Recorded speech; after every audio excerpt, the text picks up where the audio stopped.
প্রয়োজন বোধে সেই শাস্তি আমরা প্রয়োগ করব, তার সর্বোচ্চ শাস্তি মৃত্যুদণ্ড। কিন্তু এই সংকট কেন তৈরি হচ্ছে? এই সংকটটা তৈরি হচ্ছে এক শ্রেণীর মানুষ অস্থিতিশীল পরিবেশ তৈরি করার জন্য মোটরসাইকেল নিয়ে এসে, গাড়ি নিয়ে এসে একই তেল একই দিনে 2-3 বার তারা লাইন দিয়ে তেল নিয়ে যে বাসায় রেখে বোতলে ভর্তি করে, ড্রামে ভর্তি করে রেখে আবার তেল নিতে আসছেন। আমরা এতদিন সফট লাইনে ছিলাম।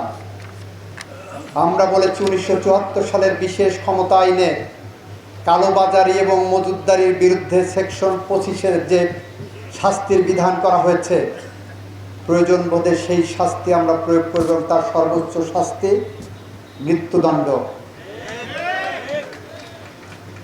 আমরা সেই কারণে প্রশাসনকে বলছি, আপনারা কঠোর হন। আমরা আপনাদেরকে সাথে অতন্দ্র প্রহরীর মতো আমার সংগঠনের নেতাকর্মীরা থাকবেন। জুলাই সনদ থাকা না থাকার উপরে গণভোটের ভোট বাতিল হওয়া না হওয়া নির্ভর করে না।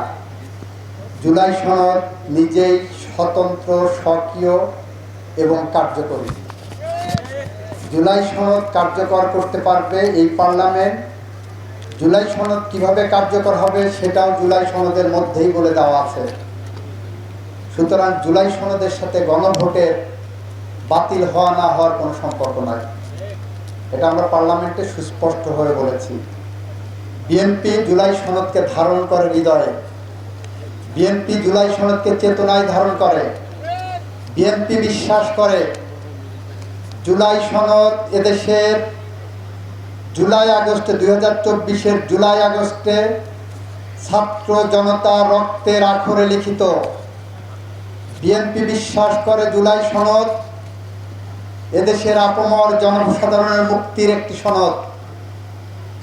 বিএনপি বিশ্বাস করে জুলাই সনদ বিএনপি বাস্তবায়ন করতে অঙ্গীকারবদ্ধ। আর এই জুলাই সনদই বলছে আমাকে বাস্তবায়ন করো সংবিধান সংশোধনের মধ্য দিয়ে। এটা জুলাই সনদে সুস্পষ্টভাবে লিখিত আছে যে সংবিধান সংশোধনের মধ্য দিয়ে জুলাই সনদ বাস্তবায়িত হবে।